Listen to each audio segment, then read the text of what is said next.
La joie du Seigneur, on y va. La joie du Seigneur est ma force. La joie du Seigneur est ma force. Dans les épreuves, je danse, dans la vallée, je chante. La joie du Seigneur est ma force. Encore une fois, chantons la joie. La joie du Seigneur est ma force. La joie du Seigneur est ma force. Dans les épreuves, je danse, dans la vallée, je chante. La joie du Seigneur est ma force. Bien que les larmes coulent, mon chant s'élève vers toi. Bien que mon cœur s'ouvre, mon chant s'élève vers toi. Tant que j'existerai, je louerai ton nom. Quand vient la détresse, je lève les yeux vers toi. Quand les flots rugissent, je lève les yeux vers toi. Tant que j'aurai espoir, je louerai ton nom. Et la joie du Seigneur est ma force. La joie du Seigneur est ma force. Dans les épreuves, je danse, dans la vallée, je chante. La joie du Seigneur est ma force. Que ma foi s'élève jusqu'à toi quand je ne te vois pas. Que ma foi s'élève jusqu'à toi quand je ne t'entends pas. Dieu de miséricorde, je louerai ton nom. Il est brillant de lumière. Brillant de lumière, tu resplendis, Seigneur. Et dans ta présence, je reprends vie, Seigneur. La force vient quand je dis, je louerai ton nom. Et la joie du Seigneur est ma force. La joie du Seigneur est ma force. Dans les épreuves, je danse, dans la vallée, je chante. La joie du Seigneur est ma force. Bien que les larmes coulent, mon chant s'élève vers toi. Bien que mon cœur s'ouvre, mon chant s'élève vers toi. Tant que j'existerai, je louerai ton nom. Et quand vient la détresse, je lève les yeux vers toi. Quand les flots rugissent, je lève les yeux vers toi. Tant que j'aurai espoir, je louerai ton nom. chantons la joie. La joie du Seigneur est ma force. La joie du Seigneur est ma force. Dans les épreuves, je danse, dans la vallée, je chante. La joie du Seigneur est ma force.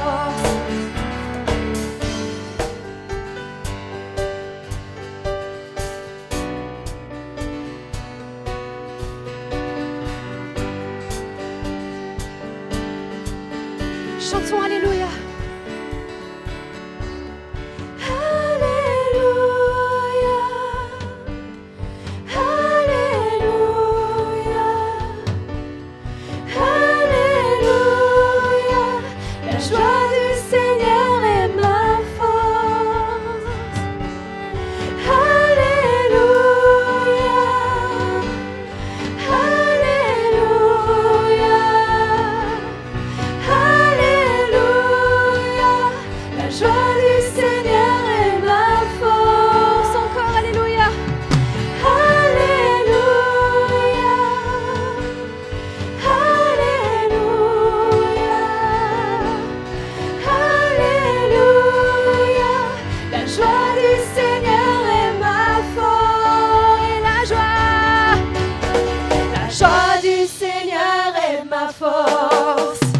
La joie du Seigneur est ma force.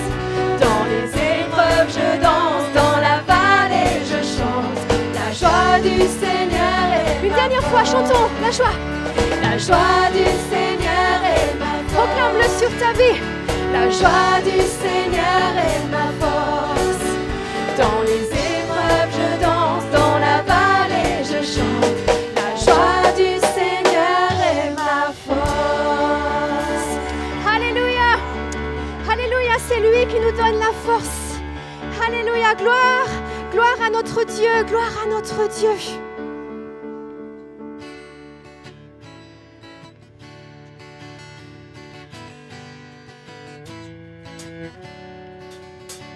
Notre Père dans le ciel, que ton nom soit sanctifié, que ton royaume vienne, nous voulons faire ta volonté. Donne-nous. Donne-nous aujourd'hui le pain dont nous avons besoin. Le pardon est acquis pour nous et pour notre prochain. Gloire à Dieu. Gloire à Dieu, gloire à notre Père, gloire à Dieu. Nous chantons. Gloire à Dieu, gloire à notre Père, à lui le règne, la puissance, Amen. Notre Père, Notre Père dans le ciel, que ton nom soit sanctifié, que ton royaume vienne, nous voulons faire ta volonté. gloire à Dieu. Gloire à Dieu, gloire à notre Père, gloire à Dieu. Nous chantons. Gloire à Dieu, gloire à notre Père, à lui le règne, la puissance, Amen. Alors nous nous chancellerons. Nous ne chancellerons face à nos tentations. Tu nous délivres du mal. À toi, À toi nos louanges. à toi l'honneur. À toi nos honneurs et nos cœurs. Nous nous chancellerons. Nous ne chancellerons face à nos tentations. Tu nous délivres du mal. À toi nos louanges, à toi nos honneurs et nos cœurs. Gloire à Dieu. Gloire à Dieu, gloire à notre Père, gloire à Dieu. Nous chantons. Gloire à Dieu, gloire à notre Père, à lui le règne, la puissance, Amen. À lui le règne, la puissance, Amen. À lui le règne, la puissance, Amen. Alléluia, à toi la gloire, Seigneur. Nous voulons te rendre gloire ce matin pour ton œuvre, pour ta fidélité, ta bonté. Oh oui, Seigneur, c'est auprès de toi qu'est la vie. Ton nom est grand, Seigneur. Digne de notre louange, de notre adoration ce matin. Nous venons dans ta présence, Père, pour t'apporter notre adoration, notre louange, Seigneur. Alléluia. Élevons nos voix un instant, tous ensemble, élevons nos voix.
Amen.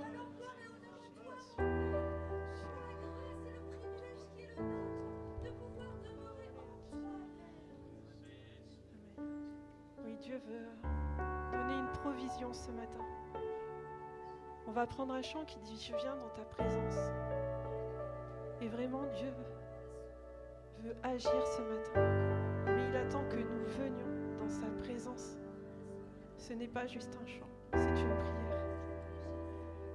Donc vraiment, Dieu nous invite à ouvrir nos cœurs pour pouvoir le recevoir entièrement et recevoir entièrement ce qu'il veut nous donner ce matin.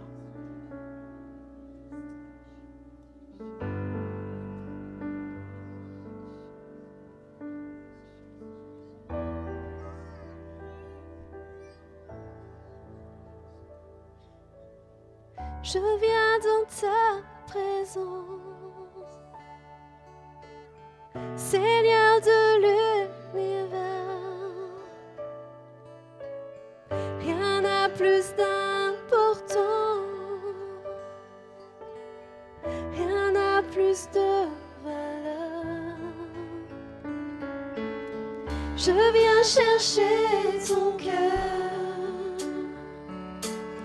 trouver ta volonté, me tenir prosterné en chantant tes louanges. Ton nom est grand, ton nom est saint, ton nom est digne de louange. À toi l'honneur, à toi la gloire, à toi la puissance et la force. Jésus, agneau de Dieu.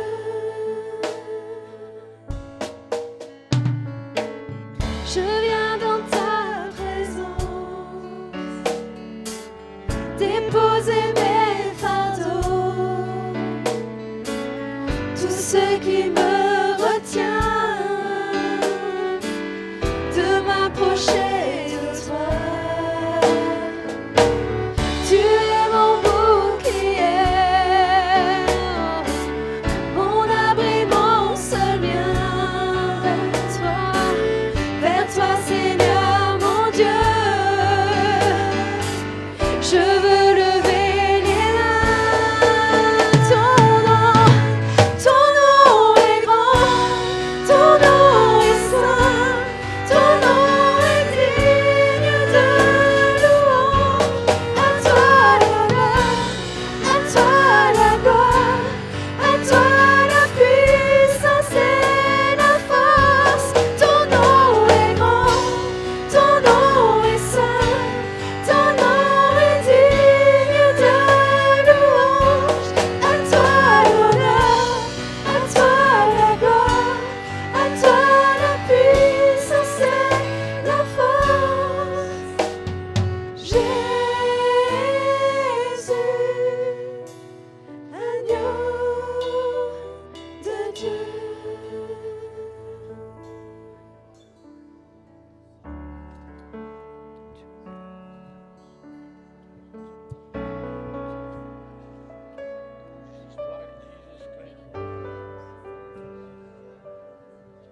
Jesus Christ, the Lord is side to get his soul, to get his soul.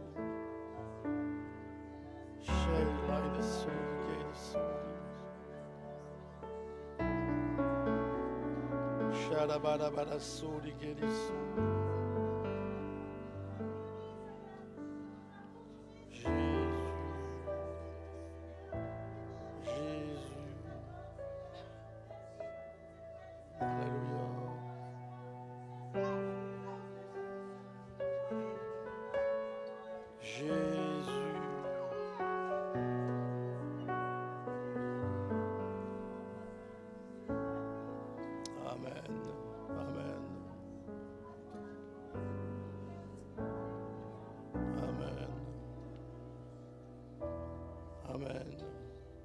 Ce lieu est rempli de la présence de Dieu. Et Dieu ne quittera jamais son peuple et il ne quittera jamais son temple. Parce que le temple de Dieu n'est pas quelque chose de physique, mais il est de ce que l'on ne voit pas, de ce qu'on n'entend pas. Parce que c'est le Dieu de la vérité. C'est le Dieu qui vit dans ton cœur. Et l'Église, elle vit parce que Dieu vit dans tous les cœurs. Et les cœurs ont besoin de se réunir les uns avec les autres et d'être unis les uns avec les autres. Parce que c'est la foi de tous qui sauvera le peuple de Dieu. Il n'y a pas de différence, il n'y a pas de préféré. Il n'y a que des enfants de Dieu, nés de Dieu, bénis de Dieu, remplis de la vie de Dieu et remplis de la puissance du Saint-Esprit. Oh, ce matin, laisse ton cœur aller. Laisse ton cœur aller vers des nouvelles louanges. Laisse ton cœur aller vers le nouvel esprit. Laisse-toi remplir du Saint-Esprit. Et laisse de côté tout ce qui peut être compliqué, tout ce qui peut être un achoppement à ta vie, au chemin dont tu marches. Oh, ce matin, réjouis-toi, peuple du Seigneur. Réjouis-toi parce que Dieu est là, Dieu est vivant et il t'aime et il t'aimera jusqu'à la fin des temps. Spirit of Jesus, Spirit of Jesus.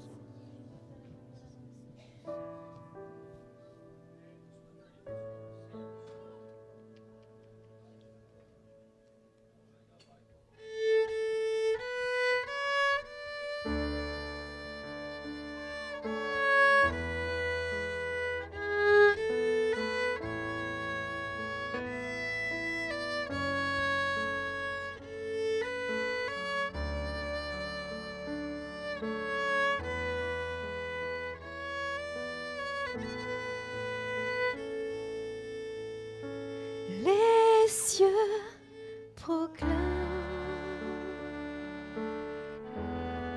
la gloire du ressuscité.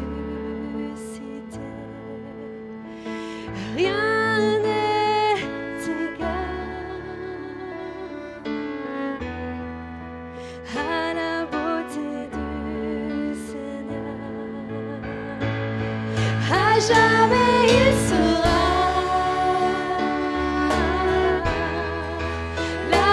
sur le trône. Je fléchis le genou pour l'adorer lui seul. Je veux chanter la gloire du ressuscité. L'agneau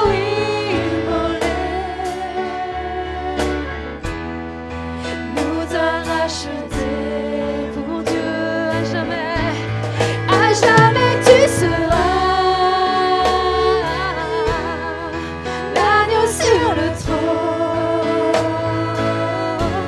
Je fléchis le genou pour t'adorer toi seul.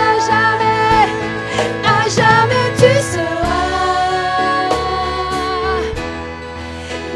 sur le trône. Je fléchis le genou pour t'adorer toi seul. Je veux chanter, oh, la gloire du ressuscité, l'agneau immolé nous a racheté pour Dieu à jamais. À jamais tu seras l'agneau sur le trône. Je fléchis le genou pour t'adorer toi seul. On va ensemble sur cette musique. Élève ta voix. Et si un nouveau chant vient, laisse-le sortir.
Nous venons d'entendre une langue.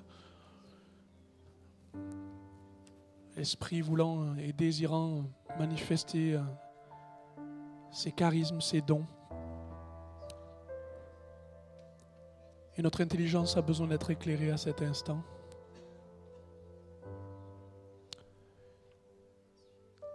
Et cette pensée pourrait être celle-ci. Assis dans tes pensées. Ton problème devient évident parce qu'il n'y a plus de ressources. Sans force, sans volonté. Tu t'apitoies sur toi-même. Tu viendrais jusqu'à fermer les yeux. Mais ce matin,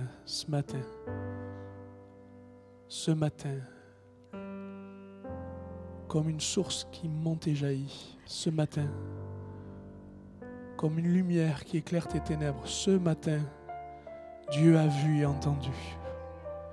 Dieu a connu. Dieu a su. Et ce matin, tu n'es plus sans force, sans moyen. Tu n'es plus sans issue. Tu es connu et reconnu de lui. Et c'est lui qui te lève. Il devient ta volonté. Il devient ton espérance. Il devient ta détermination. Il devient ta vie. Saisis ce matin.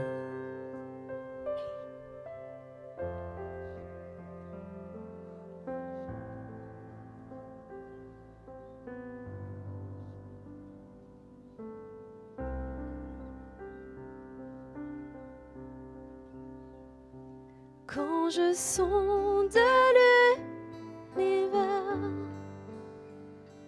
les astres que tu as créés,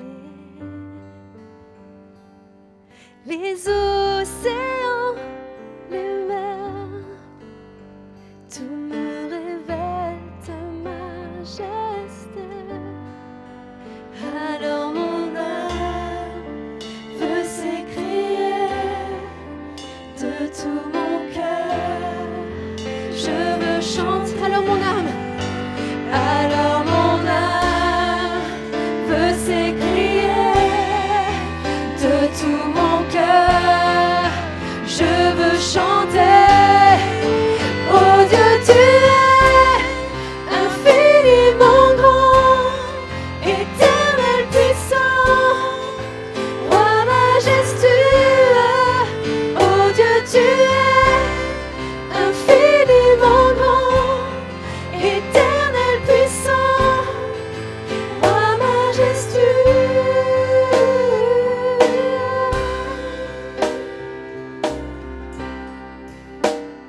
Quand je songe que tu l'as fait,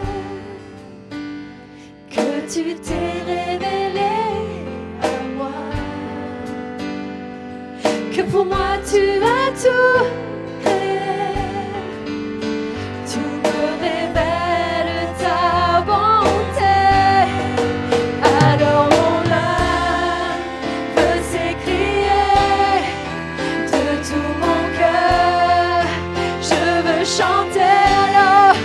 Alors mon âme veut s'écrier de tout mon cœur, je veux chanter. Oh Dieu, tu es infiniment grand, éternel puissant, roi majestueux. Oh Dieu, tu es infiniment grand, éternel puissant, roi majestueux. Oh Dieu, tu es infiniment grand, éternel puissant,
Frères et sœurs, nous pouvons poursuivre ces moments de louange et d'adoration au travers de la Sainte Seine.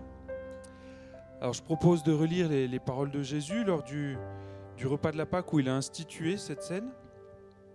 Alors dans Matthieu chapitre 26, à partir du verset 26, « Pendant qu'il mangeait, Jésus prit du pain et prononça la prière de bénédiction, puis il le rompit et le donna aux disciples en disant « Prenez, mangez, ceci est mon corps. » Il prit ensuite une coupe et remercia Dieu. Puis il la leur donna en disant « Buvez-en tous, car ceci est mon sang, le sang de la nouvelle alliance qui est versé pour beaucoup, pour le pardon des péchés. Je vous le dis, je ne boirai plus désormais de ce fruit de la vigne, jusqu'au jour où je le boirai de nouveau avec vous dans le royaume de mon Père. » Voilà, donc dans cette symbolique, Jésus parle du pain qui représente son corps et du vin qui représente son sang. On remarque que les deux éléments sont séparés l'un de l'autre. Le pain d'un côté, le vin de l'autre. Le corps est séparé de son sang. C'est évidemment l'image de son sacrifice, où son sang a coulé. Son sang a coulé et donc il y a eu ce sacrifice jusqu'à la mort. Jésus qui a institué cette sainte scène pour qu'on puisse se mémorer, se rappeler ce sacrifice jusqu'à la mort sur la croix. Voilà, c'est une première chose, se mémorer son sacrifice passé qui nous permet d'être ensemble aujourd'hui. Ce sacrifice, nous dit l'Épître aux Hébreux, qui purifie notre conscience. Hébreux chapitre 9 nous dit « Le sang de Christ purifiera votre conscience des œuvres mortes, afin que vous serviez le Dieu vivant. » Voilà. Que nous soyons chacun dans la joie de ce salut reçu. En même temps, c'est un temps solennel. Que nous puissions chacun nous examiner. Dieu nous a fait la grâce de purifier notre conscience. Veillons chacun dans notre cœur. Est-ce que notre conscience est toujours pure et droite devant le Seigneur avant de prendre ces éléments? C'est un temps de communion avec le Seigneur et communion entre nous, mes frères et sœurs en Christ. Que nous soyons avec un cœur bien disposé. Et si peut-être, pour une raison ou pour une autre, notre communion avec le Seigneur ou bien notre communion avec le corps de Christ, avec les frères et sœurs, n'est pas en règle, eh bien passons par un temps de pardon et de repentance. le Seigneur se réjouit, vraiment le Seigneur se réjouit de ce que nous nous humilions les uns les autres pour vivre ensemble cette communion, cette paix, ce pardon, plus que de pratiquer peut-être des rites s'ils perdent leur sens. Voilà, merci Seigneur. Je vous invite à sortir, donc comme on a l'habitude de faire, par le côté droit de votre rangée, pour vous présenter devant, en commençant par les rangs qui sont vers l'avant des blocs. On sort à droite et puis on revient sur la gauche, d'accord ? Je vous invite à vous présenter dès maintenant. Que Dieu soit béni.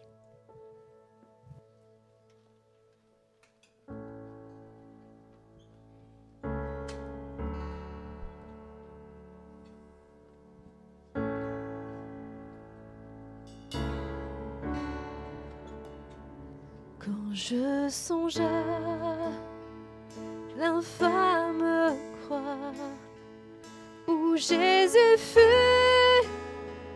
meurtri pour moi, je vois ses mains, ses pieds percés, mon sauveur au bois attaché. Son corps y est de larmes trempées dans le tombeau fut déposée l'entrée scellée d'une lourde pierre. Le Messie seul est délaissé. Oh gloire au nom de notre Seigneur, gloire à son nom, à tout jamais nous chanterons sans fin tes louanges. Oh gloire à toi, oh Dieu. Mais au matin du troisième jour, le Fils des cieux est ressuscité. La mort n'est plus, elle est vaincue. Les anges acclament Christ notre roi. Oh gloire au nom de notre Seigneur, gloire à son nom, à tout jamais nous chanterons sans fin tes louanges. Oh gloire à toi, oh Dieu.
la croix, Seigneur.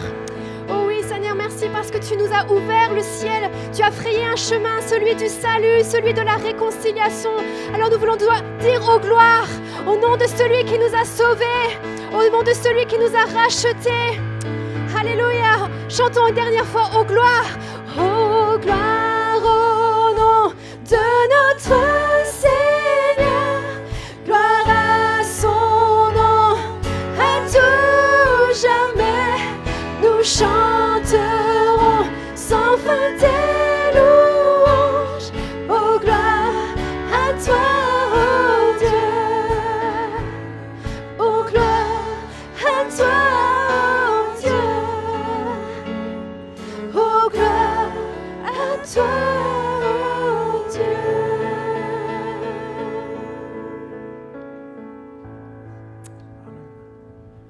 Gloire à notre Dieu.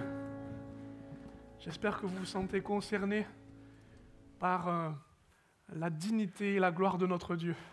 Non pour la défendre, parce que nous sommes incapables de bien représenter sa dignité, mais juste la proclamer, l'adorer, l'admirer. Alléluia. On est très heureux, merci à toute l'équipe qui nous conduit, nous amène à réaliser combien Dieu est puissant et combien il est grand. J'espère que vous allez bien. Oui, ok, merci, c'est bien, vous répondez, ça me rassure. En m'approchant de cette estrade, en m'approchant de ce pupitre, en ouvrant et regardant mes notes à cet instant, je réalisais la responsabilité d'apporter ce message, bien évidemment, toute la nécessité de la dépendance de Dieu pour l'annoncer clairement et correctement. Mais surtout, je me suis rendu compte que c'était encore un miracle que la parole de Dieu nous parvienne encore. L'air de rien. En fait, la Bible, elle porte des larmes. Les larmes de ceux qui ont tellement pleuré pour dire « il faut que l'Évangile arrive jusqu'à tel pays, jusqu'à telle communauté, il faut qu'elle puisse arriver. » Des larmes de gens qui ont supplié Dieu que la parole atteigne les lieux les plus inhospitaliers, les civilisations les plus reculées, les plus hostiles, les plus imperméables à la vérité de Dieu. Cette Bible, cette parole de Dieu, elle a l'odeur de la sueur. Des gens qui ont transpiré pour la traduire, transpirer pour la colporter, transpirer pour qu'elle devienne accessible. Et puis elle a la marque du sang. Pas du sang de Jésus, bien sûr, le sang est le témoignage de la parole, mais le sang de ceux qui se sont voués, sacrifiés, qui se sont battus et combattus, au point de livrer leur propre vie, pour que la parole de Dieu ne disparaisse pas. Mais que ce monde passe, mais la parole de Dieu ne passe pas. Et nous, ce matin, là, ce dimanche, nous allons l'entendre. Et ce serait dommage, je dirais même ce serait nul, que tout ce qui a été fait de la parole, tout ce voyage, tout ce travail, toute cette consécration, toute cette volonté, toute cette bénédiction, ça reste juste parce que mon cœur, il est là, ouais, bof, ouais, on verra. Qu'on soit négligent, qu'on ne soit pas attentif. Je ne cherche pas à être intéressant, mais je vous dis que la parole de Dieu est là.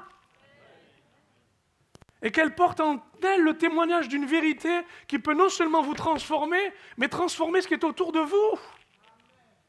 À cause de tous ceux qui sont derrière nous, mais aussi à cause de tous ceux qui sont devant nous et qui ont besoin que la parole de Dieu demeure. Et avant même que nous soyons nous-mêmes les témoins pour la distribuer, l'expliquer, la prêcher, la vivre, autant commencer par l'écouter. Amen. C'est ce que je voulais vous dire en introduction. Soyons un peu sérieux avec ces choses et nous rendons compte du privilège et de la responsabilité que nous avons. Amen. Mon sujet, trouve ta place. Qui n'a pas vécu ce moment de solitude En arrivant, par exemple, j'ai un souvenir comme ça, à la cantine, bon aujourd'hui on dit self, de me dire avec qui je vais manger, je suis tout seul. Bon, vous allez me dire pour vous ça vous fait rien, mais pour moi ça comptait quoi. Et de me dire avec qui je vais me retrouver parce que tout seul à manger à table, à quelle place je veux me mettre pour qu'on puisse m'accepter. Ça vous est pas arrivé ça? Ouais. Trouver sa place. Les rares fois où je me suis trouvé dans un pays étranger, j'avais du mal à trouver ma place. Ils ne parlent pas le même langage que moi, ils ne mangent pas les mêmes choses que moi, et ils ne respectent pas les mêmes horaires que moi. Où je vais trouver ma place? Ça ne vous est pas arrivé de vous sentir étranger et de ne pas trouver votre place? Et bien vous savez quoi? Quand le Seigneur a bien fait son œuvre, quand il nous pardonne, quand il nous donne un cœur nouveau, quand il fait de nous une nouvelle créature, on est un peu étranger au milieu de ce monde et on se dit, mais où elle est ma place? Elle est où la place dans ce monde? Elle est où la place dans l'Église? Elle est où ma place dans cette actualité? Elle est où ma place dans son plan, le plan de Dieu? Lisons ceci ensemble. Marie enfanta un fils, un premier-né. Elle l'emmaillota, le coucha dans une crèche, c'est-à-dire une mangeoire, car ou parce qu'il n'y avait pas de place pour eux dans l'hôtellerie. Jésus, avant même qu'il naisse, devait trouver une place. Il n'est pas arrivé que ça pose un problème déjà. Il n'y a pas de place. Alors vous qui vous plaignez parfois en me disant « on ne me considère pas, je ne trouve jamais ma place », ben vous avez quelqu'un, c'est le champion. Car réfléchissez, de la crèche à la croix, de la croix au tombeau. Dieu n'a pas eu la place la plus facile. Pourtant, il lui fallait cette place pour que notre salut, et pour que, justement, dans nos cœurs, nous puissions lui faire de la place. Voyez-vous, tout ce qui aujourd'hui vous questionne pour savoir où est votre place, eh bien, est dans le témoignage de ces paroles. Il n'avait pas de place, mais il en a trouvé une. La plus inimaginable, la plus inconcevable sur la croix. La plus déraisonnable, la plus folle, cherchant même dans notre foi ce qui est impossible à croire dans un tombeau, tout simplement pour que nous puissions entendre et croire qu'il existe dans nos vies une réponse. Dieu nous donne une place. Amen. Dieu nous donne une place. À vous qui vous fatiguez en vous disant « mais comment je vais m'inscrire dans cette société? Comment je vais essayer de trouver des groupes d'amis? Comment je peux réussir ma vie de famille? Ou trouver une vie de famille ?» Avec toutes ces choses qui sont en rapport justement avec la place.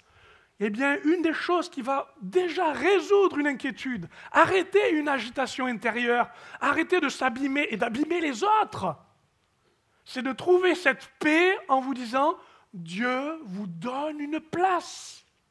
Pas besoin de la défendre, pas besoin de courir dans tous les sens. Elle vient de Dieu, elle est à Dieu, et il la donne. Amen. Vous allez me dire, oui, mais moi, je n'ai pas choisi la place où je suis allé. Des parents qui m'ont abîmé, des gens qui m'ont ignoré, pour d'autres abusé. Je ne vous parle pas de celle-ci, je vous parle d'une autre place, qui ne cesse d'être annoncée, montrée, révélée dans la parole. Tu peux mettre la suite? Oui, je l'ai là. Regardez bien une chose, on va par juste un texte. L'apôtre Paul a une qualité qui vient du Saint-Esprit, c'est qu'il peut dire en quelques phrases ou en quelques versets des vérités profondes qui se succèdent et nous amènent justement à la preuve, une argumentation qui se construit et qui fait en nous une preuve, une certitude que ce que Dieu dit est vrai et que ça se défend. Il dit ceci, nous savons en outre que Dieu fait concourir toutes choses au bien de ceux qui l'aiment, de ceux qui sont appelés conformément au plan divin. Je ne sais pas comment vous l'expliquer, mais Dieu a un plan et nous sommes dedans. C'est quand même incroyable. Qu'est-ce qu'on fait la plupart du temps quand on a un plan? Alors je sais, pour les plus jeunes, qu'est-ce que c'est un plan? Maintenant, on a une application, on n'en a plus besoin. Ben, c'est un bout de papier où on trace, la topographie. Et dès qu'on regarde un plan, la première chose qu'on regarde dans un plan, c'est quoi? C'est là où on est. On recherche le repère de où on est dans le plan. Dans ce texte, c'est l'inverse qui fonctionne. Arrête de chercher, de savoir où tu es dans le plan, cherche celui qui tient le plan. Car celui qui tient le plan sait à quel endroit et à quel moment et pourquoi il t'a mis dans le plan. Je l'ai oublié, je voulais faire la démonstration, vous savez, de ces cartes qu'on déplie. Et souvent, nous, quand on les déplie, puis on se rend compte que quand c'est déplié, c'est grand, hein? Et quand il faut replier, c'est compliqué. Il n'y a que Dieu pour dérouler le plan et pour ranger le plan. Il n'y a que Dieu qui est capable de dire, oui, oui, tu vois cette partie du plan, mais si j'ouvre, je vois l'autre partie du plan. Et sans cesse, dans un esprit de contrôle, nous voulons absolument dire, Seigneur, dis-moi où je suis, d'où je dois aller, et on veut absolument être maître du plan. Le texte dit ceci, Dieu fait concourir, Dieu fait opérer, Dieu organise, Dieu aménage, Dieu contrôle les aléas du plan, tout ce qu'il fait pour que tu puisses justement te rendre compte qu'il t'aime, que tu es appelé parce que tu es dans le plan. Même si dans ce plan, tu penses qu'il y a des ratures, il y a des errances, il y a des erreurs, peu importe, il faut que ta sécurité soit en Dieu pour te dire, il y a un plan et Dieu me met dedans. Tu n'es pas le centre du plan, comme tu n'es pas le centre du monde. Car Dieu ne nous a jamais dit que nous étions le nombril du monde, mais que nous étions le choix qu'il faisait de nous aimer. Et parce qu'il nous aimait, d'établir un plan pour nous montrer qu'il nous aimait. Il faut que votre intelligence cède, lâche ses armes de ce contrôle, de ce besoin de dire « je réussirai mon plan », mais que vous vous confiez en Dieu, qui témoigne par Jésus-Christ qu'il y a un plan de toute éternité, le plan du salut. Qui montre que dans ce plan, il réussit, quoique tout était terminé, puisqu'il est mort au tombeau, mais ressuscité le 3e jour.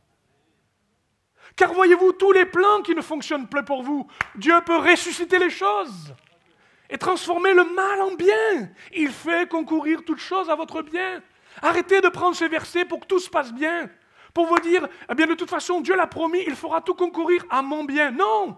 Au bien de ceux que Dieu aime, au bien de ceux qui sont dans son plan. Et si ton plan, c'est d'être à un moment donné coincé dans le plan et d'attendre, tu dois attendre. Oh, ça t'amène, est super. Je comprends que ce soit difficile de le dire. Hein. Allez, je vais plus loin. La suite dit ceci. En effet, ce que Dieu a connu d'avance, il les a destinés aussi d'avance à devenir conformes à l'image de son Fils. Écoutez bien la fin de la phrase. Afin que celui-ci soit l'aîné de nombreux... Ah, j'ai mangé le dernier mot qui doit être dessous. De nombreux frères. De nombreux frères. Le fait de pouvoir dire que ma place est déjà dans un plan, et que c'est Dieu qui, par amour, tient le plan. Ce qui est merveilleux, c'est que ma place, je n'ai pas besoin, de la défendre, de la mériter, de la protéger. Elle est liée à la façon dont Dieu m'aime. Il me place dans une famille. L'Église n'est pas un orphelinat, c'est une famille.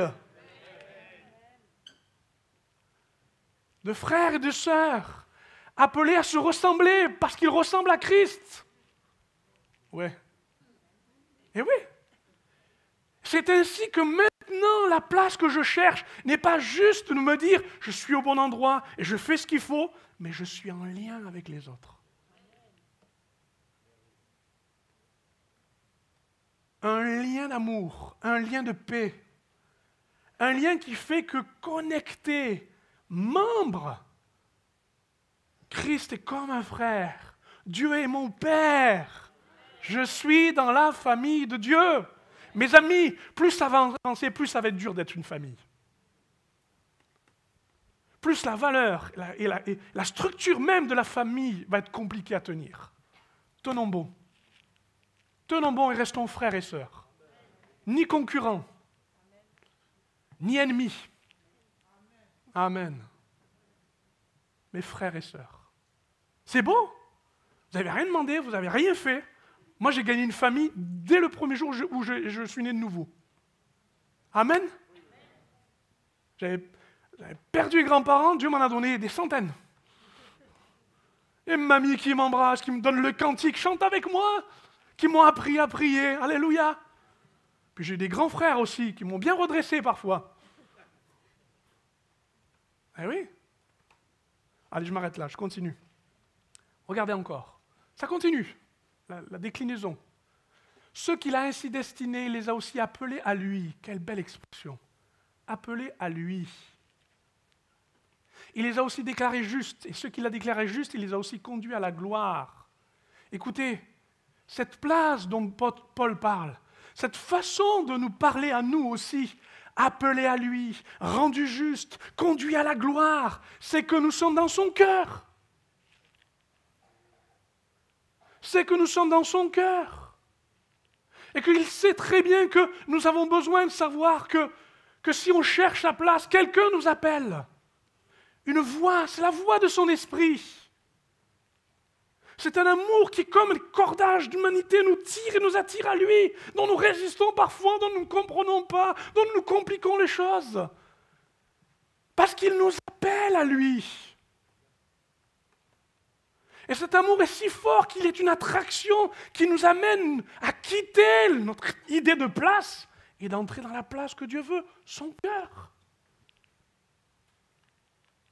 Et regardez, quand nous sommes près du cœur, quand nous sommes dans son cœur, il est impossible que vous vous sentiez indigne d'être son fils ou sa fille, sale. Aussi, il nous dit alors, vous appelant à lui, il veut vous déclarer juste.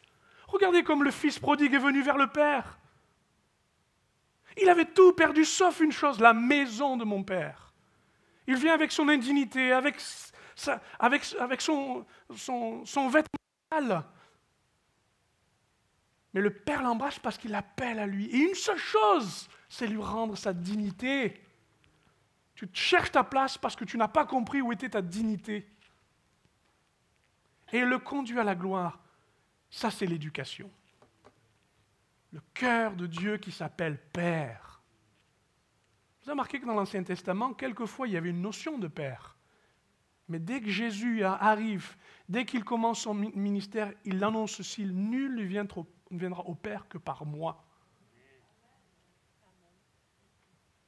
Voilà que Dieu devient le Père. Mais en fait,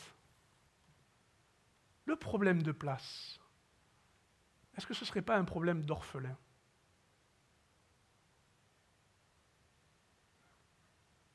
Est-ce que ce problème de vouloir se sentir bien au milieu des autres, de vouloir se sentir bien dans ce qu'on fait, est-ce que ce ne serait pas une question qui vient de l'état d'esprit d'un orphelin?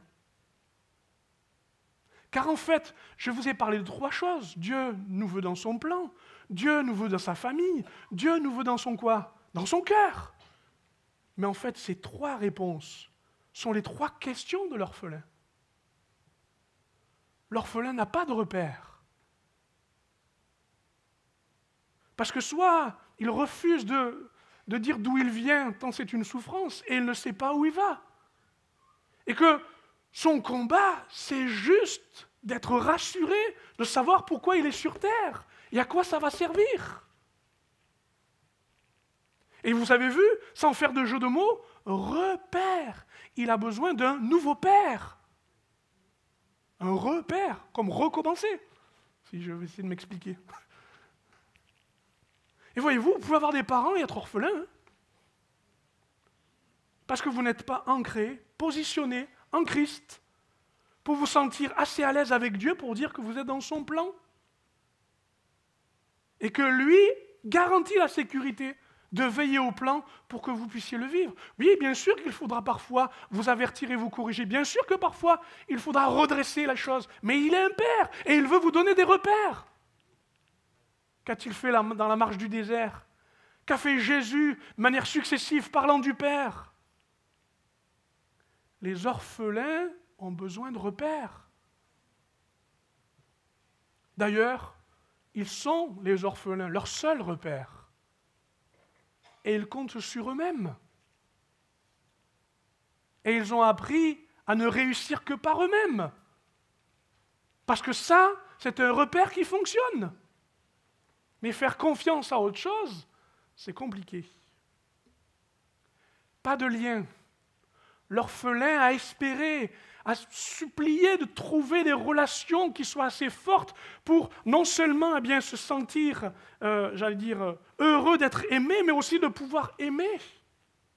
Et le lien est parfois déçu ou brisé. Le lien s'est, noué,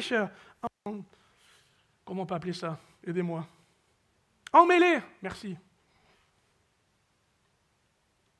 Lui, l'orphelin, a des problèmes de relations. Il ne fait pas confiance aux relations. Il a du mal avec les relations.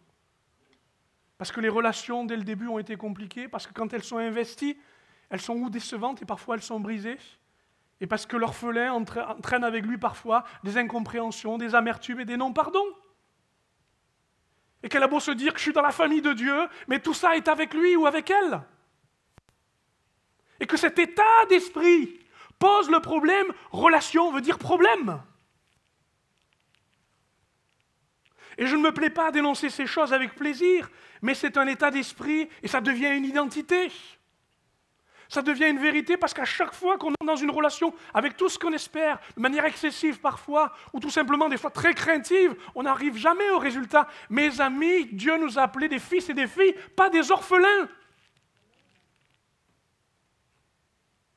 Nous sommes actuellement dans un monde cruel qui nous fait croire que les relations se font par du numérique. Et que le numérique donne une certaine liberté de ton et d'attitude. Mais ce n'est pas ça la relation.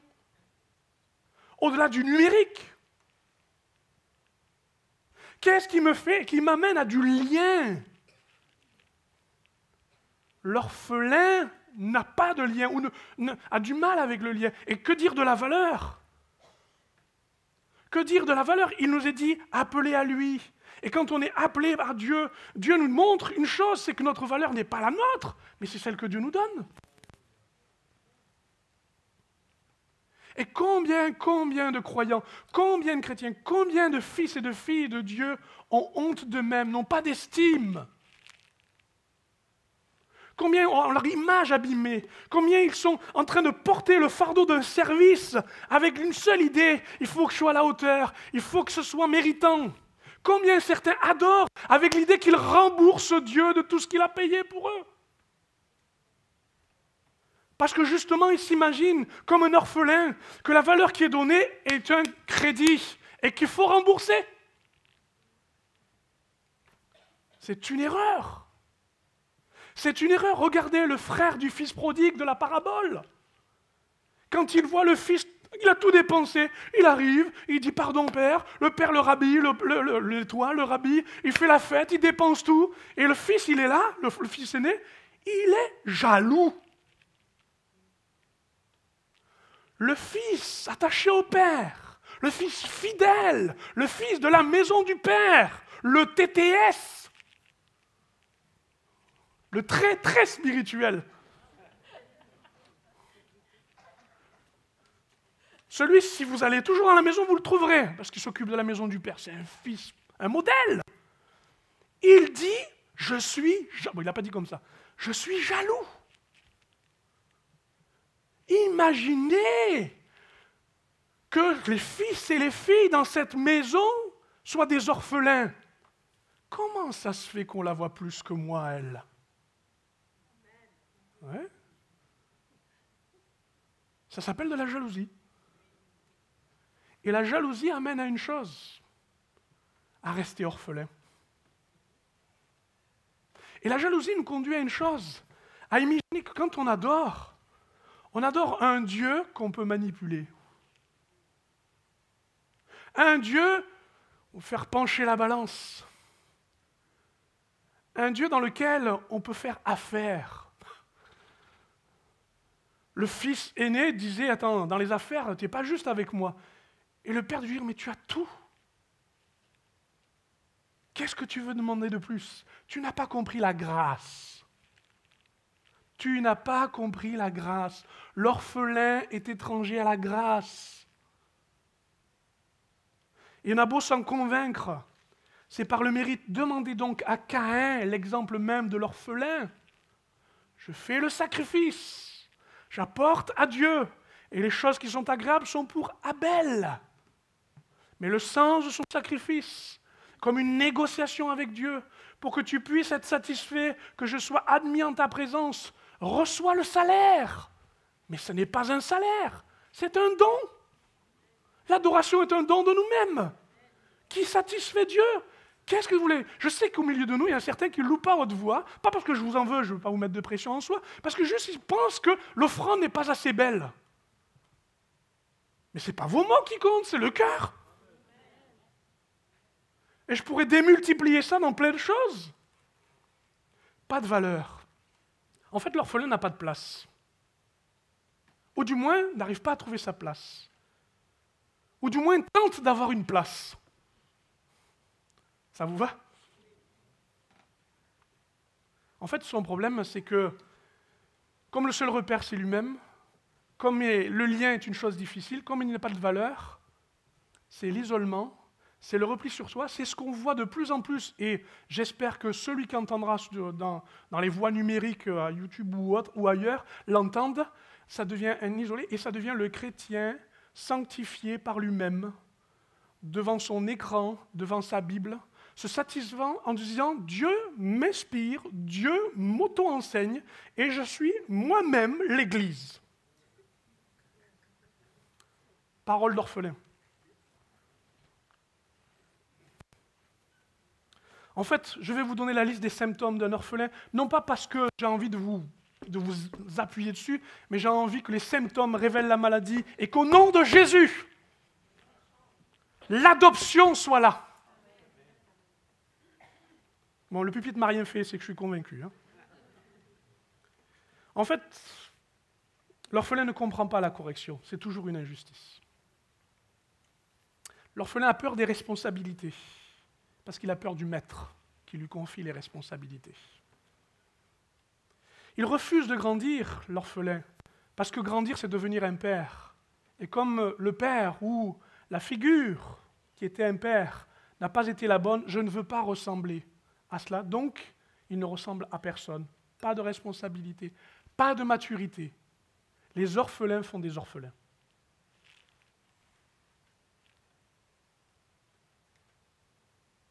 L'orphelin a besoin de reconnaissance et de réputation. Comme je le disais, son adoration n'est simplement juste pour être entendu et vu parce qu'il a besoin d'un mérite, de considération, d'attention. La consolation ne suffira pas. Il faut davantage et davantage. C'est un appétit sans fin. C'est un réservoir qu'on n'arrive jamais à remplir. Parce qu'en fait, c'est la blessure qui parle. La blessure de l'abandon et du rejet. En fait, l'orphelin est esclave de lui-même. Il s'en veut à lui-même. Il s'enferme sur lui-même. Ouf.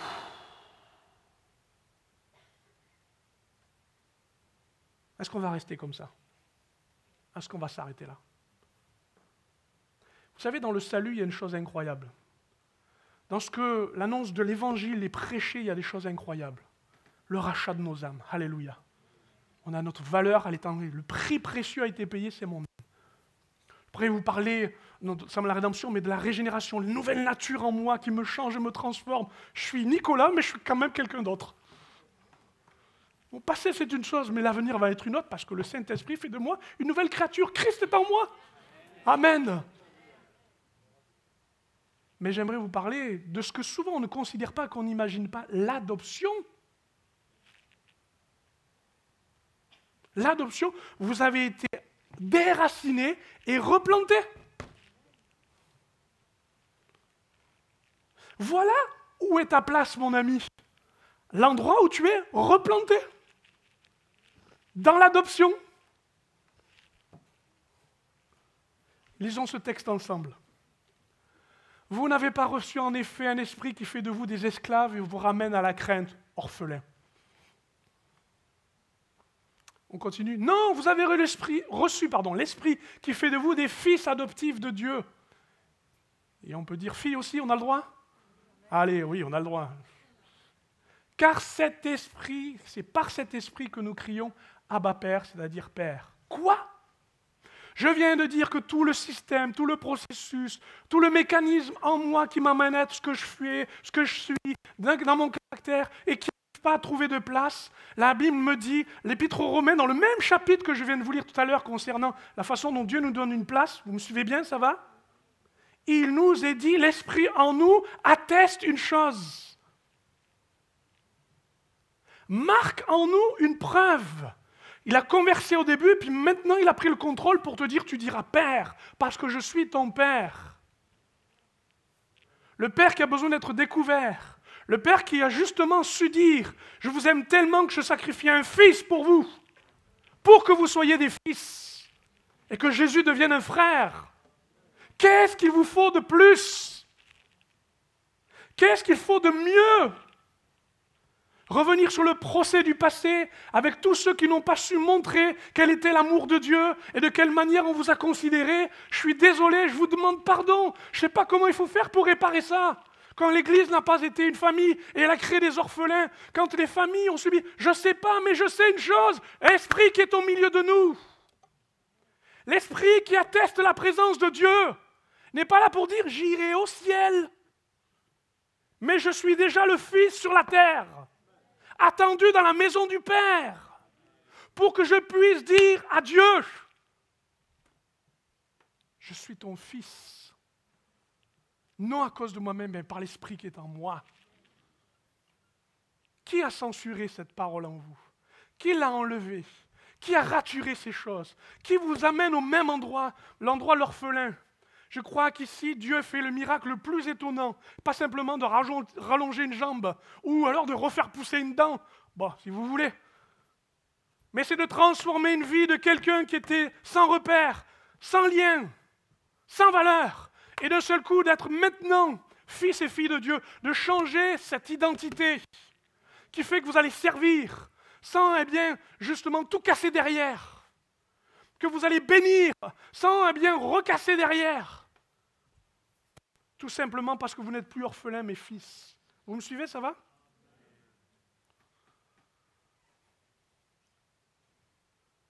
S'il fallait juste vous serrer dans les bras pour que vous ne soyez plus orphelin, mais on se prendrait tous dans les bras, vous êtes d'accord? S'il fallait donner un sirop pour que vous le buviez, vous dites, ça y est. Mais il n'y a rien de magique, mes amis. Il y a juste un travail que vous faites en vous-même, où l'orphelin recule, et à un moment donné, dit, ok, je suis fils. Et c'est si bon d'être fils. C'est si bon de marcher dans les plans d'un père qui fait confiance dans le fils ou la fille. Pardon, fils, parce que, d'accord, vous retraduisez, vous conjuguez. Allez, je continue. Il y a une deuxième chose dont je voudrais vous parler rapidement. Tous ceux qui sont à l'aise avec ça, qui disent « je ne suis pas orphelin, je suis fils », ben, gloire à Dieu. Ça veut dire que vous êtes bien installé dans la place que Dieu vous a donnée. C'est bien. Je trouve que c'est très bien. Tu mets la suite? Donne de la place à Dieu, ça donne ça. Ça veut dire qu'à un moment donné, la place dans laquelle vous êtes, et si tu es à la bonne place, alors il faut laisser de la place au Saint-Esprit. Parce que la puissance du Saint-Esprit, elle prend de la place et elle t'amène à une chose. À justement donner de la place à ceux qui n'en ont pas. Vous me suivez là? Reviens en arrière parce qu'ils sont en train de tout lire. Et je pense que ce n'est pas le bon moment. Merci.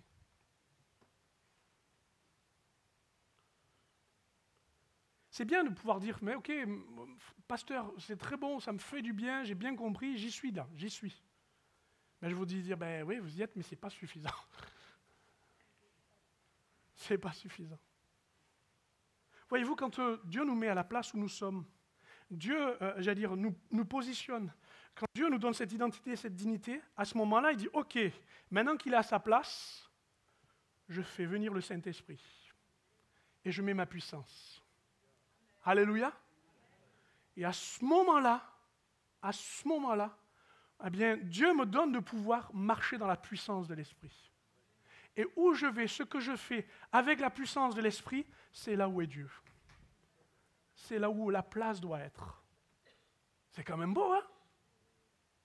C'est-à-dire que là, Dieu n'est pas en train de récupérer la place en te disant, allez, retrouve ta place, en train de soigner pour que tu sois à ta place. Mais mieux que cela, Dieu étend son royaume, il utilise ses fils et ses filles pour que, remplis du Saint-Esprit, débordant du Saint-Esprit, ils puissent se placer là où ils doivent être placés pour que Dieu agisse. Regardez un peu, le verset le plus pentecôtiste qui existe, c'est celui qu'on aime le plus dans les assemblées de Dieu de France, et je crois dans toutes les églises de Pentecôte. C'est ce texte de Actes 1:8, une parole de Jésus qui est devenue vérité. Elle est réalité au milieu de nous, du moins on veut qu'elle soit vécue par tous. Mais le Saint-Esprit descendra sur vous. Alléluia. Moi je suis là où je dois me positionner, qu'est-ce que je dois faire, ces choses-là. La Bible dit que dans les livres des Actes, ils se sont tous tenus ensemble, ils ont prié. Ils ont entendu cette parole qui dit « Vous recevrez le Saint-Esprit ». Il descendra sur vous.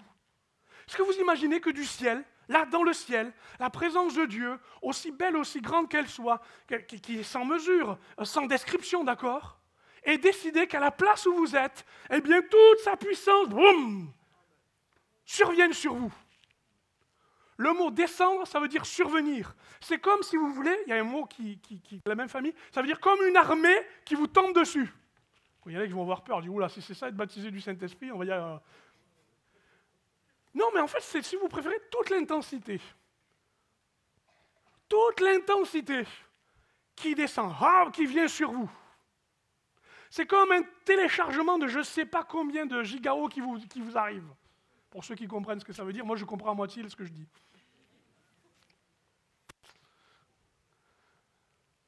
C'est comme si d'un seul coup, le ciel n'était pas simplement à le contempler et à bénir pour la place que nous aurons en haut, mais de se rendre compte que la place où je suis est importante parce que c'est le lieu et le témoignage que va manifester le Saint-Esprit. C'est à cet endroit que je ne suis plus dans... Je cherche ma place pour une demande, mais je suis à ma place pour donner. Parce que voyez-vous, il est dit, parlons de cela, quand je suis à la place où Dieu me demande, du ciel, il y a quelque chose qui vient sur ma tête. Oh, ouais. Dieu a un vrai défi avec nous. C'est qu'il doit passer par notre cerveau. Et alors notre cerveau, c'est une vraie forteresse. Il y en a qui sont d'accord avec moi ? Oh là là, le cadenas pour le déverrouiller, c'est compliqué. On est d'accord, hein? Parce qu'il faut que ça passe par la tête. Soyons raisonnables. Pesons le pour et le contre. Voilà, soyons critiques. Réfléchissons quand même. Est-ce qu'il est tout à fait vrai, possible, que là où on est, quand tu prends ta douche, quand tu passes la tondeuse, bon, c'est pas trop la saison. Quand tu es sous ton parapluie, on va dire. Que du ciel, Dieu décide qu'à un moment donné, tu sois rempli de lui. Amen. Ça survienne sur toi. Que la colombe ait décidé d'atterrir. Que les langues de feu viennent. Ma femme, je m'autorise, c'est pendant son sommeil. Elle s'est mise à parler en langue pendant le sommeil. Elle s'est réveillée, toute la chambre, elle était en groupe de jeunesse, elle s'est réveillée, elle dit, qu'est-ce qui s'est passé ? Qu'est-ce qu'il fait ? Nous sommes rassemblés dans ce lieu, nous imposons les mains, Dieu veut agir. Le ciel dépose sur nos vies le témoignage que nous sommes à notre place. Le Saint-Esprit est là. Je crois que c'est le témoignage de là où nous sommes, à notre place, que le Saint-Esprit descend. Je ne sais pas s'il y a une tour, comment on appelle ça, tour de contrôle dans le ciel. J'ai trop d'imagination, vous me pardonnerez. Avec voilà, toutes les directions possibles, et puis ils disent, bon voilà, donc il va falloir qu'on envoie le Saint-Esprit. Jésus qui donne le Saint-Esprit, hein, c'est écrit dans la Bible. Il dit alors, ok, alors, j'ai un problème. C'est qu'il est encore orphelin, il n'a pas encore compris qu'il était fils. Bon, on va attendre un peu. Il faut déjà que ce travail se fasse avec le Saint-Esprit. Mais là, ça y est. Là, c'est prêt. Il y a de l'hésitation, il y a de l'incompréhension, il y a de la réflexion, il y a du contrôle. Dans la tête, ça réfléchit beaucoup. Je dis, allez, on va faire descendre. Moi, ça m'est arrivé combien de fois, dans les moments de grâce où on louait Dieu, d'avoir ma bouche qui faisait... Mais non, le cerveau disait, non, c'est moi qui gère. Je dis les mots que je veux. Ah, mes amis, quand il descend, mais laissez-le passer. Mais laissez-le passer, c'est une puissance. Je ne vous parle pas de magie, de possession. Je vous parle d'une grâce qui a donné à tous ceux qui le demandent et qui croient. Et qui fait que la vie de l'Esprit nous dit, Dieu est dans la place. Il est pour nous, c'est pour nous. C'est pour nous. On va s'en priver? Amen, non. Allez, du ciel à la tête. C'est pas fini, hein, parce que c'est long à venir. Continue, s'il te plaît. De la tête au cœur, vous recevrez sa puissance. Ça y est, le vase se remplit, c'est en nous. Et avec tout ce que ça comporte. Mais qu'est-ce qui m'arrive? Je réfléchis pas, je pleure pas. Je suis heureux, je suis bouleversé. Mais qu'est-ce qu'on a besoin de lire l'oscillographe, là, je ne sais pas comment on appelle ça, pour savoir quand ça monte et ça descend. Arrêtons d'être fixés sur soi. Regarde ce que Dieu fait, c'est en toi, de la tête au cœur. Mais oui, tu as ta place quand tu considères les choses avec cœur. Le cœur, c'est le lieu de la simplicité, c'est le lieu de la bonne volonté, c'est le lieu des bonnes dispositions, avec cœur. Avez-vous du cœur? C'est le lieu du courage aussi, le cœur. Vous recevrez sa puissance. Quoi? Les anges ne l'ont pas. Les démons nous le jalousent, ça. Et nous recevons son esprit par sa puissance. Puissance veut dire dynamique. Merci d'éteindre le portable, s'il vous plaît. Merci. Dynamique. Ça veut dire que quand c'est dans le cœur, ça ne peut pas rester dans le cœur, parce que c'est une puissance dynamique. Amen. En nous, le problème, c'est que beaucoup, on est là en disant, ça y est, c'est en moi. C'est dans le cœur. C'est bon. Je me sens comme le super puissant pasteur. Bon non, on n'en est pas là. Hein. Vous recevrez une puissance. Mes amis, vous n'êtes toujours pas à la place de Dieu si vous n'êtes juste qu'il est juste en vous. Hein. Regardez la suite. Des cœurs aux langues. Vous serez mes témoins. Quoi? Moi, je pensais que être baptisé du Saint-Esprit, être à la place où il faut pour recevoir l'Esprit, c'est aller mieux. Aller bien. Ah, ça fait du bien. Oh là là. Je parle en langue, je dis les merveilles de Dieu, j'adore Dieu, je suis heureux, ça me fait du bien. Et puis, je fais partie de tous ceux qui ont reçu. Vous serez mes témoins. Un témoin ne peut pas s'empêcher de parler. Il doit dire et raconter l'expérience qu'il a vécue. Et son expérience, c'est Jésus. C'est fou comme on est capable de transformer une puissance de Dieu en puissance domestique. Je m'explique. Dieu nous a donné le 100 000 volts et nous, on éclaire notre maison, on éclaire notre jardin et on s'arrête là. Mais cette puissance en nous n'est pas pour nous. Ce n'est pas pour juste qu'on se tienne à notre place. C'est pour que notre langue commence à dire les choses de Dieu. Et d'abord, elle est embarrassée parce qu'elle balbutie, elle dit des mots qui sont des merveilles de Dieu, pour commencer. Mais en disant les merveilles de Dieu, elle finit par avoir des sentiments de supplication, besoin de combat spirituel, et ces langues deviennent à un moment donné une autre réalité, le besoin de dire à celui ou à celle, le message de Dieu, le don spirituel qui est communiqué, l'abondance de ce que Dieu est capable de dire et de faire, parce que de toute façon, nous avons connu et nous avons cru, et il faut savoir le transmettre à quelqu'un. Est-ce que Dieu nous aurait donné la lumière pour qu'on s'éclaire soi-même en disant « je suis bien chez moi » ou pour la montrer à tous ceux qui ont besoin de lumière? Je vais vous faire un aveu. Je prends déjà beaucoup de temps dans cette prédication. Je vous fais un aveu, je demande souvent pardon pour moi et pour l'Église. Quand on fait justement du Saint-Esprit le gardien du temple. Seigneur, par le Saint-Esprit, libère-moi, par le Saint-Esprit, bénis-moi, par le Saint-Esprit, fais-moi du bien. Mais à quel moment on est capable de dire, Seigneur, par le Saint-Esprit, donne-moi quelqu'un. Rends-moi témoin. Est-ce qu'on est juste là pour agiter nos langues? Ou nous rend capables d'aller un peu plus loin, être témoin? D'ailleurs, le mot témoin, je vous le dis comme ça entre parenthèses, ça veut dire aussi, la racine du mot veut dire martyr. Amen! Oui, subir l'outrage et l'incompréhension. Dites-moi, c'est bien de savoir prier. Je vous félicite. Avec le Saint-Esprit, c'est merveilleux parce qu'on peut prier encore plus longtemps, le souffle est long.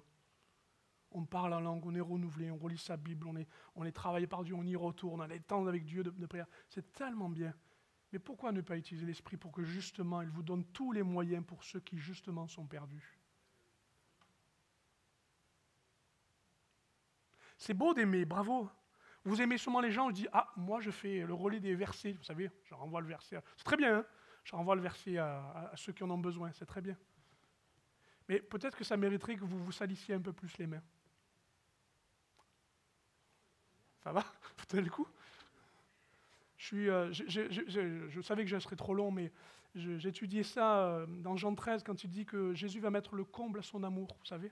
Il va mettre la dernière couche, si vous préférez, la dernière mesure. Il va, lui, le maître, lui qui a béni tous les autres, qui a aimé tous les autres, il va devenir le serviteur qui lave les pieds.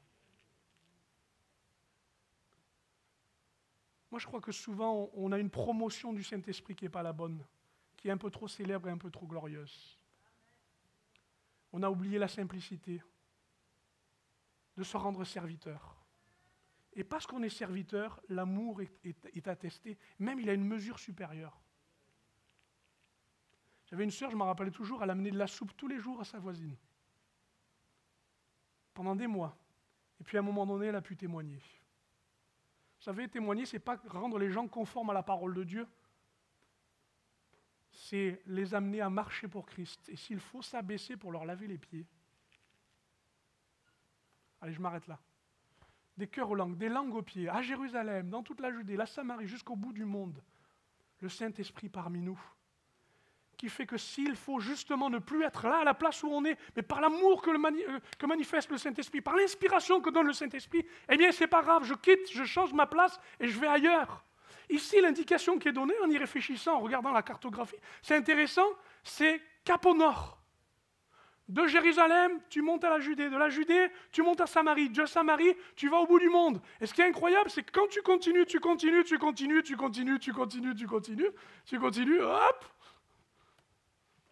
tu reviens. Bah oui, à un moment donné. Hein. Vous savez que la Terre est ronde. Hein, bon, ça va.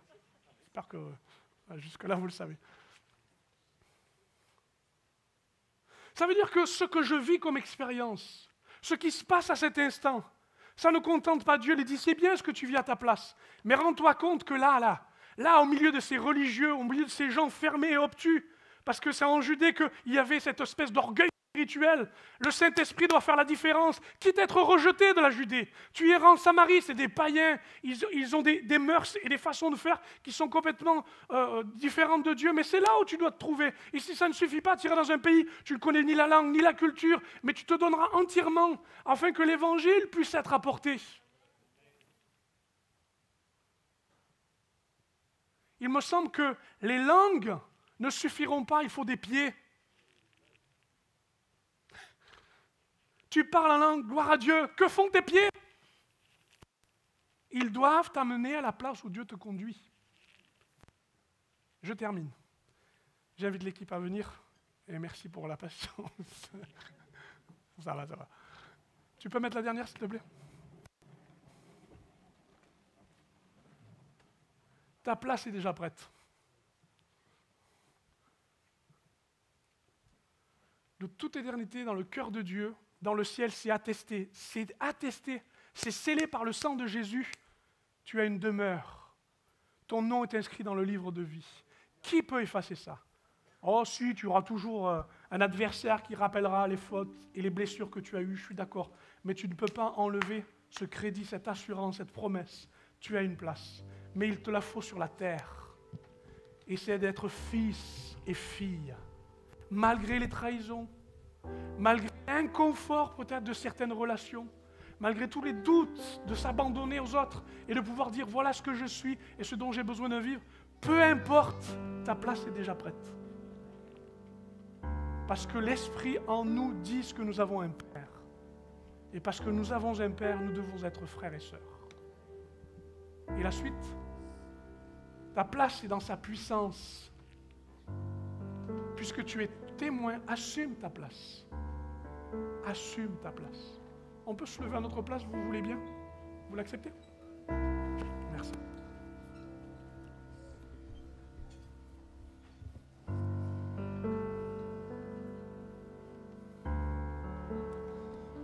Nous sommes donc devant un temps d'appel où il y a deux aspects à considérer.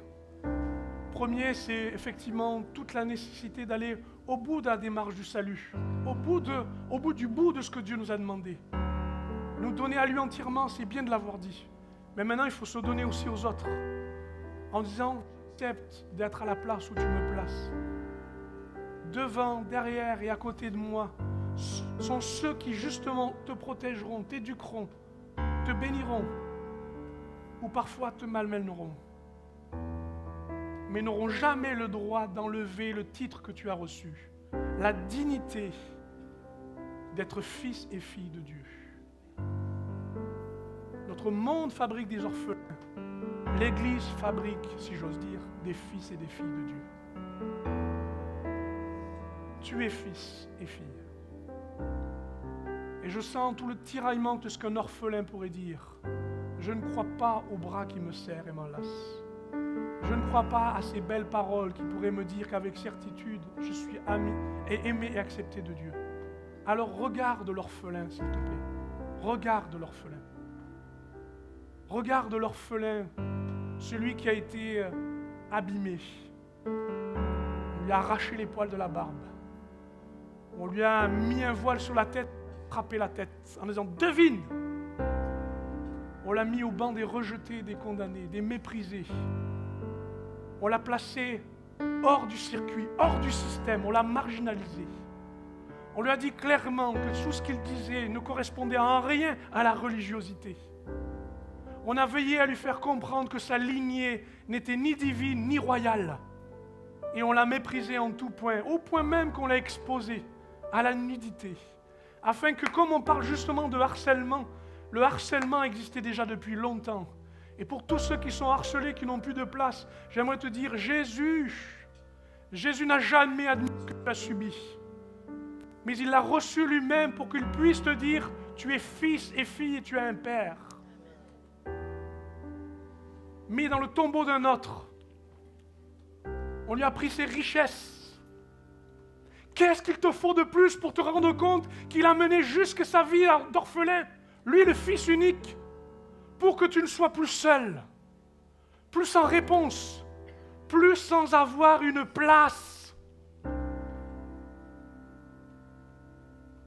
Il est venu jusqu'au royaume de l'enfer pour dire justement à tous ceux qui se disaient qu'il n'y aurait jamais de solution, jamais de possibilité. Il a même prêché cela. Ça y est, voile est déchiré. La clé de la mort est dans mes mains. Et parce que même la mort ne peut pas nous séparer de Christ, tu n'es pas orphelin. Tu n'es pas orphelin. Tu n'es pas orphelin ou orpheline.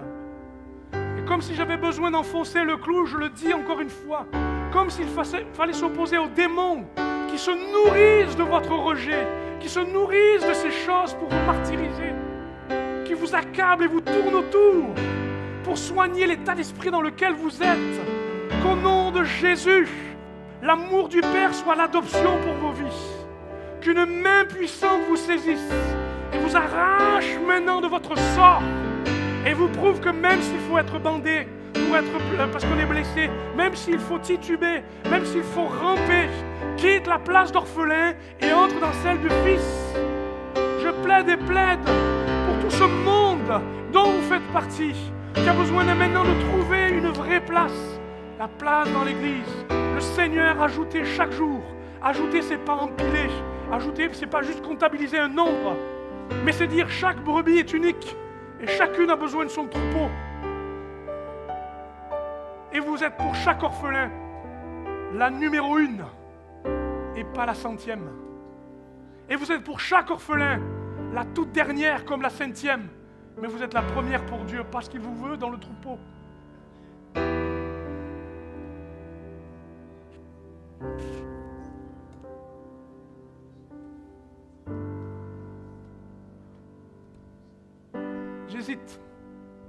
J'hésite entre deux moyens. J'hésite entre la plus forte et la plus douloureuse et je ne voudrais pas vous accabler d'une culpabilité de ne pas répondre à l'appel parce qu'il faut peut-être vous désigner en vous avançant. Mais en même temps, je ne peux pas vous laisser là où vous êtes. Je suis un berger. Je ne suis pas le grand berger. Oh là là, non, loin de là. Mais la qualité du berger, c'est de voir sa brebis bien au milieu de son troupeau. Mon ami, qui que tu sois et où que tu sois là je suis en train de parler. S'il te plaît, ne reste pas seul. Refuse cette solitude que tu as fabriquée. Une espèce de spiritualité où tu t'es contenté d'être en lien, trouver des repères, mais ça ne suffira pas. C'est tout ou c'est rien. Et j'invite tous ceux qui en ont besoin à venir s'approcher. Un court instant. C'est peut-être la méthode la plus forte. On va rester dans une intimité. Et à ceux qui n'en ont pas la force, ne soyez pas remplis de culpabilité. On n'est pas là pour vous imposer une formule. Mais levez votre main au-dessus de votre tête. Juste comme celui qui dit, voilà, c'est là où je veux être. Vous désignez par vos mains. Vous avançant ou vous restons dans votre rang, vous donnez le moyen de dire à Dieu, c'est là où je veux être. Dans la famille, dans le plan, dans le cœur du Père. Amen. Amen, ouais, c'est bien. C'est bien de le faire et je vous félicite. Amen. Je vous félicite de le faire. Si quelqu'un a le courage de venir devant, je n'aurai pas le loisir de lui dire, voilà, tu es devant tous les gens. Mais j'ai juste envie de faire une chose. N'y voyez pas quelque chose de sentimental. J'ai envie de vous prendre dans les bras, si j'ose dire, dans mes mains.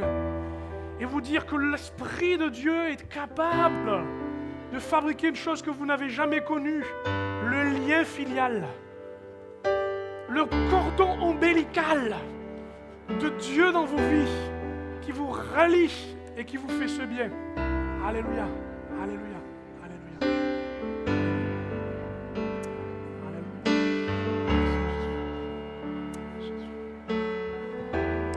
Si l'Église est une épouse, qu'elle devienne une mère ce matin, s'il vous plaît. Considérez l'émotion de plusieurs et ne soyez pas passifs en vous demandant ce qui va se passer, mais faites de ce moment un moment où on va porter du fruit. Le fruit de la compassion, de l'amour de Dieu. Amen, amen, amen. Approchez-vous. Approchez-vous un instant. Amen, amen. Alléluia. Élargissons le cercle. Merci de cette initiative. Amen.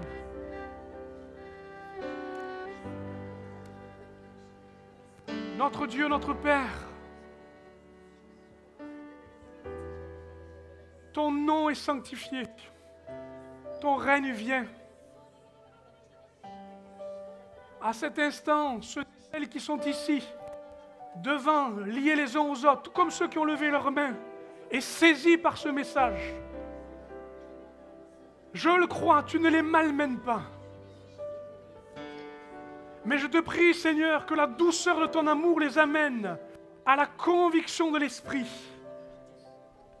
qui n'ont plus besoin de se démener, de se dévaloriser, mais que tu leur marques de ton amour pour dire qu'aujourd'hui, plus rien n'est approuvé, mais que tout est décidé pour eux. Tu leur donnes le plan, tu leur donnes ton cœur, tu leur donnes la famille, Seigneur. Et nous voulons déclarer que nous voulons les aimer de tout notre cœur, de ce que nous avons pour recevoir. Nous les entourons et nous désirons qu'ils soient frères et sœurs.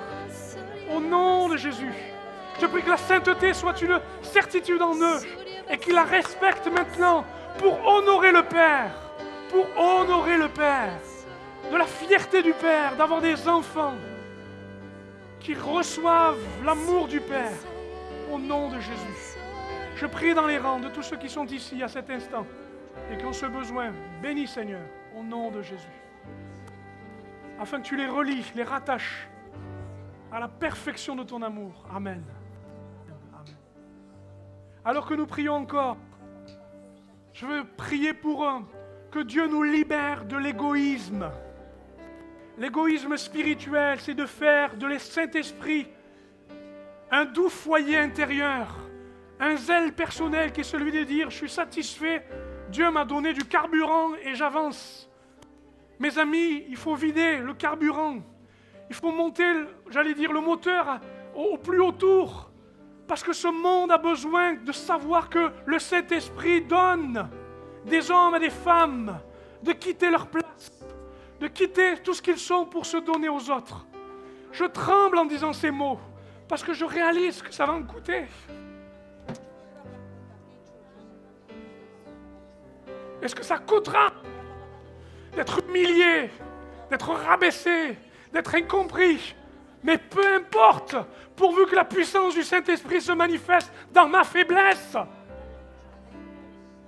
Tu te tais, parle. Tu parles, crie.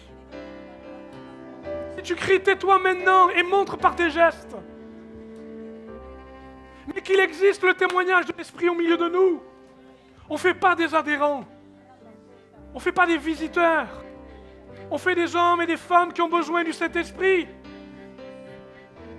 Où est ta vie qui a saturé de Dieu et qui n'en peut plus de porter toutes ces choses en lui-même pour les donner, les donner, les donner, les donner. Si tu ne les donnes pas, la puissance s'éteindra, se transformera en espèce de culte d'adoration, ritualisé, formalisé, espèce de gestion, de contrôle qui n'a rien à voir avec l'abondance d'en haut.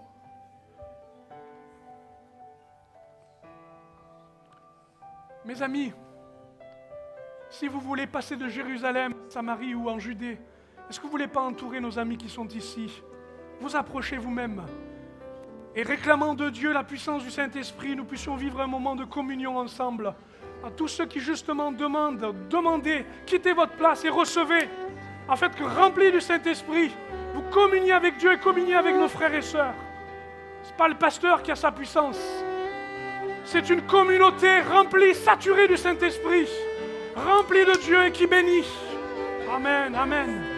Et alors que nous prions, nous chassons toutes les opportunités de discorde, de dispute, de rivalité, d'incompréhension, d'entre-soi, de clanisme. Amen, amen, amen, amen. Alléluia, alléluia, alléluia. Alléluia, alléluia. Alléluia, alléluia. Rends-nous, Seigneur, à notre place. Rends-nous à notre place, Seigneur. Là où ta puissance agit. Cet amour qui peut restaurer nous appelle par notre nom. Tu nous appelles par notre nom. Ce Dieu qui créa tout l'univers, ce Dieu qui va mourir au calvaire nous appelle par notre nom.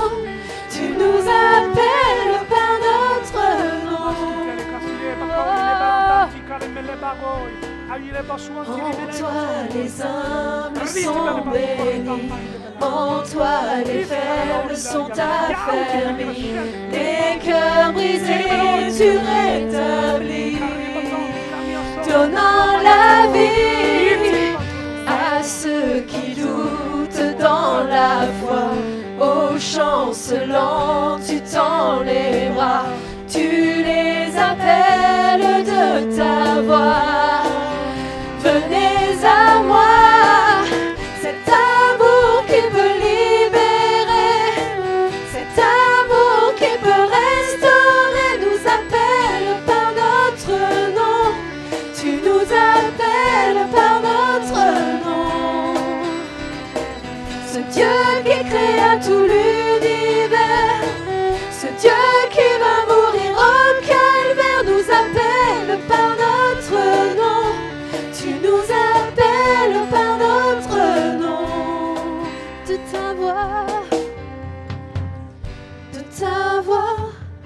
de ta voix.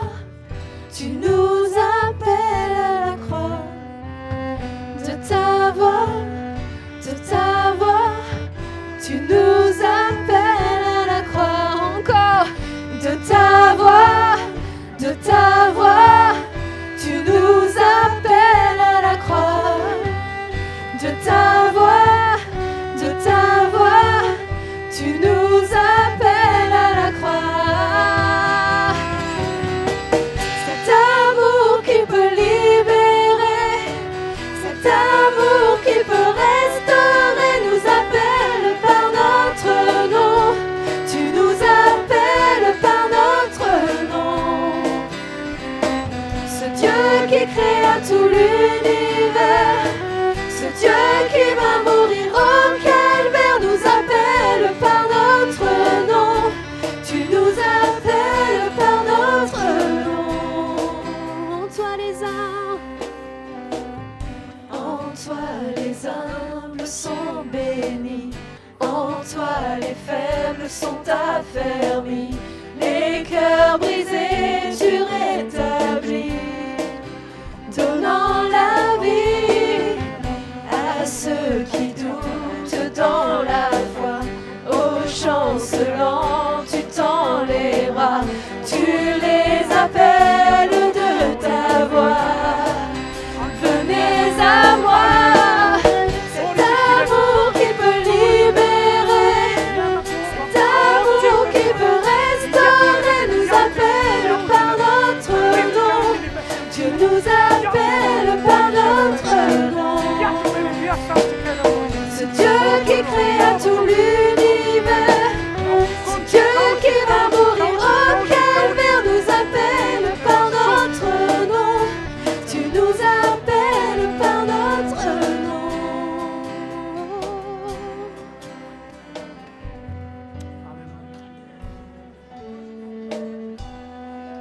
Alléluia. Un court instant, est-ce que vous voulez bien, Église du Seigneur, et ici, vous qui êtes derrière, juste étendre vos mains un instant sur nos frères et sœurs. Ce n'est pas un rituel, c'est juste une façon de pouvoir manifester vous-même votre intérêt, votre affection, votre besoin de bénir. Alléluia. Seigneur, nous prononçons ces paroles, pas de demi-tour, Seigneur, pas de marche en arrière. Quand on est à la place qu'il faut, comme il faut, Seigneur, que rien ne vienne enlever ce qui vient d'être dit et d'être fait, Seigneur. Scelle par le Saint-Esprit. L'adoption, Seigneur, scelle par le Saint-Esprit. La communication maintenant de ta volonté. Et permet qu'alors que plusieurs élèvent leurs mains, ils soient renouvelés du Saint-Esprit. Bénis, Seigneur.